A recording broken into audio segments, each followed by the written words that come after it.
When your Alka-Seltzer tablets get down to 4, that's the time to buy some more. Good evening, everyone. This is John W. Vandercook speaking for Alka-Seltzer, bringing you the news of the world. The Third Army has won a new bridgehead across the Rhine. With the frankness of complete self-confidence, headquarters admits that Montgomery's great American, British, and Canadian force at the northern end of the extended Allied line is now in momentary readiness to shove off. Colossal supplies of every sort have been accumulated in the forward area. General Bradley, almost pityingly, remarks that the Nazi champion from Italy, von Kesselring, has arrived to take command in the West at a bad time.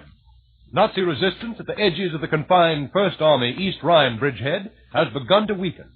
During the day, more than 4,000 Allied aircraft pounded German targets across the river.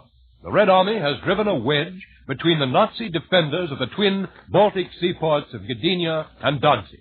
Far to the south, the little-noticed Red Army offensive in Hungary is making steady progress. And now a word from Charles Lyon. If this was another one of those Fridays when everything seemed to go wrong and the result is a touch of acid indigestion, try this for prompt, pleasant relief. Be wise. Alkalize with Alka-Seltzer. You see, Alka-Seltzer can do two important things for occasional acid indigestion. It can give prompt relief from that upset, jittery feeling in the stomach, and it also helps reduce excess gastric acidity, and both at the same time. Yes, friends, it may well pay you to remember, for acid indigestion, be wise. Alkalize with Alka-Seltzer. And speaking of Alka-Seltzer, remember, when your tablets get down to 4, that's the time to buy some more. Now back to John W. Vandercook. For several days now, some 40 miles of the most strategically inviting part of the lower Rhine between Dusseldorf in the Ruhr and Arnhem in Holland have been obscured in a vast cloud bank of artificial smoke. A smoke so dense it has defied every effort of smarting, peering Nazi eyes to penetrate it. The German commanders cannot rid themselves of the conviction that where there is so much smoke, there must be a great and singeing fire.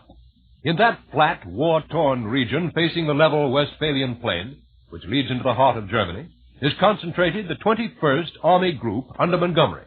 The grouping includes the U.S. 9th Army, the veteran British 2nd, and the Canadian 1st, which is three-quarters British.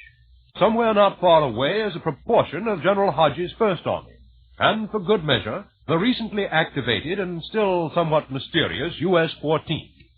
The German watchers across the river must be experiencing all the sensations one has in seeing a rubber balloon swelling and stretching ever larger and larger, till one knows it must at any second blow up in one's face.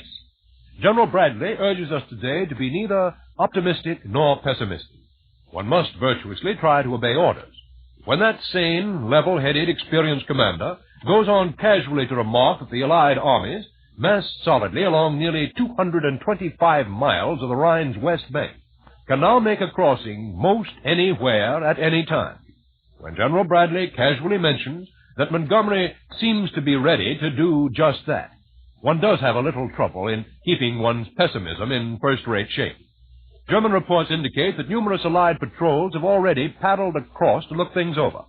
One Nazi broadcast before our official confirmation admitted that assault troops of the ever-restless Third Army had pushed across the upper Rhine in amphibious craft and had won a small beachhead on the farther bank. That effort supposedly has been made about 10 miles south of the city of Mainz.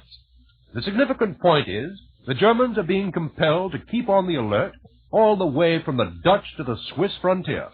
Since they cannot be strong enough to meet the Allied threat everywhere, they are forced to guess where the danger is greatest, with the certainty that whatever they do, we shall lose little time in finding out the weak spots they have left. Blessedly, the spring weather has for once been helping us and not the Germans. Today again, thousands of Allied planes flew in bright blue skies to pulverize what little is left of the cities of the Ruhr. It does not follow that an area which is bombed with special violence is necessarily the place General Eisenhower will choose for his great attack. There's a contrary possibility that, since experience has shown that progress can be difficult in an oft-air-raided region, the assault will therefore come somewhere else. Somewhere else, most observers believe, will be north of the Ruhr Basin. In short, across the Westphalian farmlands east of Nijmegen, the selfsame sector where the first and boldest attempt was made to break through into Germany at the time of the airborne attack on Arnhem. The atmosphere is tense, expectant. It is sensed, though it is certainly not known. The big push may come tomorrow.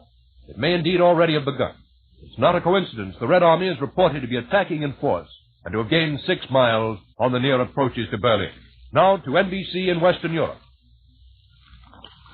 This is Roy Porter at Supreme Allied Headquarters in Paris.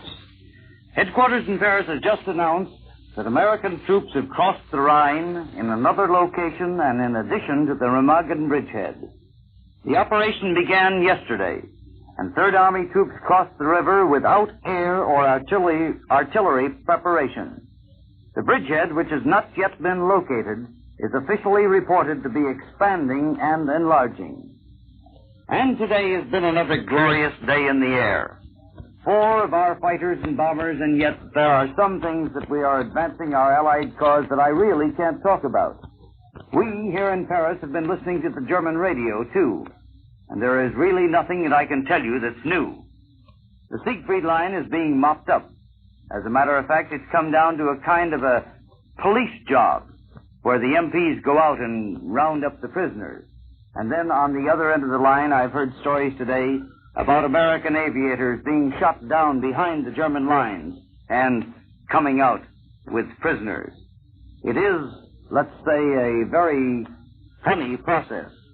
And then, after all, we still have the battle lines, where they are and what they are. And the strange thing about this evening is that we know where